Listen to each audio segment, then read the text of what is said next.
Let's talk about what happens on the inside of your body when you're fasting. So over here we have a start of a fast, and we go 24 hours, 48, and 72.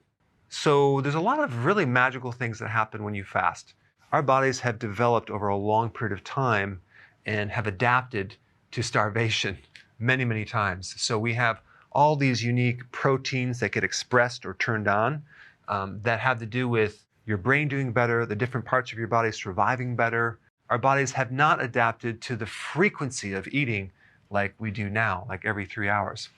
So right around 12 hours, we get this spike in growth hormone. Growth hormone is the anti-aging hormone. It's the main fat-burning hormone. It's the hormone involved with healing joints, and it's involved with protein synthesis or making different new proteins. Some people take growth hormone, get injected. I don't recommend it, but they take it to help heal certain parts of your body. But guess what? Fasting will trigger it automatically. So just by the fact that you're fasting, you can increase growth hormone. And of course, exercise will also increase growth hormone as well.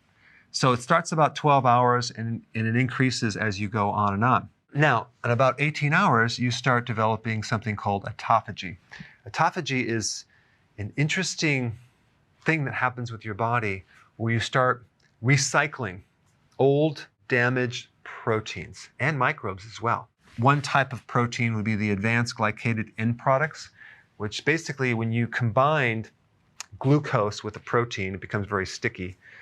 So let's say you're on a high carbohydrate diet and that sugar combines with your own protein in your body, and that starts to glycate or just kind of destroy some of the proteins in your body, and then they don't function anymore, and they get sticky and they clog things up.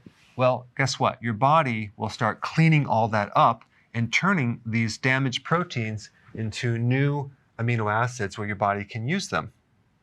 Amyloid plaquing, which occurs in the brain and other parts of the body, is a type of protein that can be cleaned up with autophagy. So it's any type of cellular proteins that are not working anymore in your body. Autophagy will start cleaning that up and start to renew the tissue.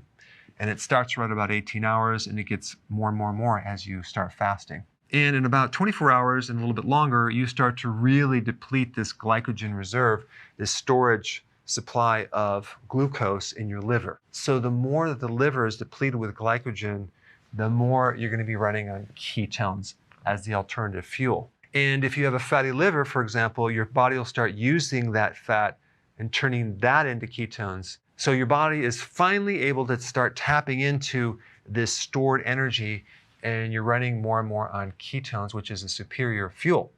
And because you're running on ketones, ketones are an appetite suppressant. So your hunger goes away, cravings are gone. They're antioxidants, so you're building up your antioxidant reserve. They provide more oxygen, so your body is running on more oxygen, less CO2. It's more efficient. And because ketones are a much more efficient fuel than glucose, the thyroid does not have to work as hard. And you may find that your T3 is a little bit lower, but the thyroid stimulating hormone is normal. And all that means is your thyroid is adapting to this new type of fuel. Now, some other cool things that are happening right around 24 hours is that your inflammation is dropping significantly. If you wanted to even speed it up more, you can add some vitamin D to that, and that will really help you. So any type of conditions that involve inflammatory states like arthritis, bursitis, autoimmune type conditions start to improve about 24 hours.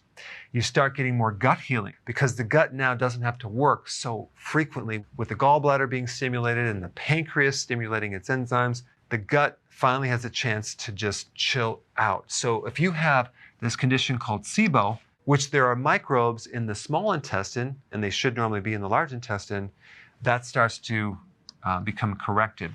You start increasing stem cell in the gut, so your gut starts to heal. The heart loves ketones way better than glucose, so you start getting improvement in the cardiovascular function and as well as in brain function. There's something called BDNF. This is a factor that helps make new brain cells. So your brain starts to repair at 24 hours.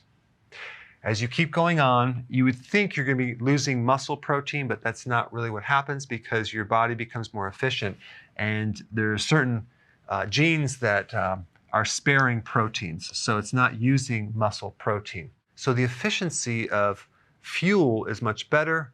Plus with autophagy, you're using the old damaged proteins and giving you new proteins. So the combination is really good. So the amount of nutrition that you really need to run the body is a lot less because the body just dials down and it can run on a less amount of nutrients. So that's a positive thing. Now, the other thing that happens during autophagy is that you're also cleaning out microbes and fungus and mold and yeast. And to kill off those microbes, your body develops certain oxidants, and you also have antioxidants on the flip side. So your body actually makes things like hydrogen peroxide to kill off microbes, but it also, on the flip side, makes its own antioxidants to actually protect the body against the oxidation. So we have this entire balance. It's only when we have lower amounts of antioxidants and higher amount of oxidants that we get this thing called oxidative stress, which things start breaking down. But when you're doing fasting, you're getting a nice balance of more antioxidants and your body's starting to heal.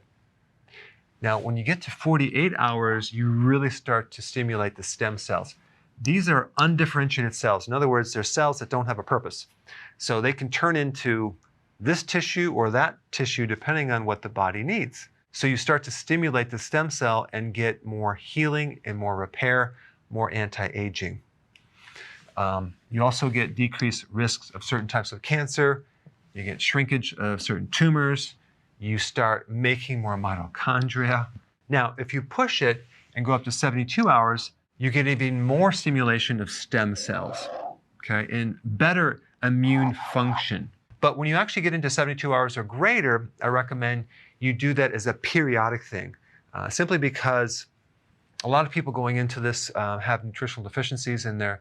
If you jump in too fast, you can get a little bit dizzy, you can have some side effects, so you want to gradually do this over a period of time.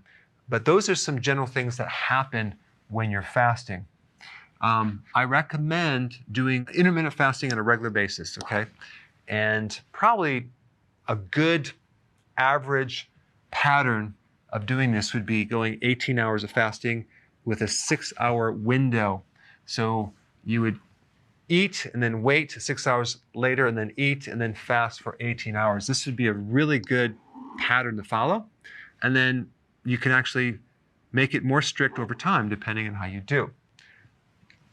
Then what you can do is periodic prolonged fasting to achieve additional health benefits, whether it's for your immune system because you have an autoimmune problem, or you just want to look younger with your skin, or you want more brain cells, you want better heart function, better gut function, or let's say you have cancer and you want to improve that. Because one thing that fasting will do is it will increase your resistance to stress. And even if someone's on chemotherapy, it will actually help the body's resistance against chemicals and poisons, which is quite remarkable. Make sure you take your minerals during fasting. So I know a lot of people recommend just doing either a water fast, you're just drinking water, or a dry fast where you're not drinking anything. I recommend doing a water fast with nutrients just because if you are deficient, you can have problems. So you want your minerals, you want your B vitamins, and you want your salt. Very important. Right around 8 o'clock in the morning, you have the spike in cortisol. And if cortisol spikes, sometimes that can cause your body to make more glucose, and you can have higher blood sugars. And it happens with a lot of people with blood sugar issues. Nothing to worry about. That will improve over time. But if you just add exercise in the morning, that will burn off some of that extra sugar. And if you're fasting, it's not coming from your diet. It's just coming from your liver making glucose, making a little too much because maybe the cortisol is too high. Okay, so just wanted to point that out. And I have videos on that. I'll put a link down below. It's called the Dawn Phenomenon. Now, if your LDL, so-called bad cholesterol, which is not really bad, low density lipoprotein is increased. The reason for this, especially if you're not consuming any type of significant carbohydrates and you're doing fasting, this is increased from a different reason. Think about one of the purposes of LDL. It's to deliver cholesterol to different tissues, right? Well, think about all the things that are happening when your body is fasting. You are going through a major healing process. And cholesterol is the raw material for your cell membranes, for your brain, to make hormones, to make vitamin D, to make bile. 40% of all the cholesterol in your body is there to supply the membrane of your cells, which is essential to protect the cell and allow for things to go in and out of the cell. So maybe one of the reasons why your body might need the cholesterol to be transported through this carrier protein is healing the cellular membranes. Or it could be that it needs to have the raw material to make more hormones. I would not worry about that. If you are concerned, there are various tests that you could do to determine what's happening to this cholesterol. Is it doing damage or not? But I would not worry about it. But anyway, I wanted to create a video just to kind of show you what happens to the inside of your body when you're fasting. Thanks for watching. So if you want more knowledge on how to create a healthy body, subscribe now and get daily notifications. One important aspect is people are eating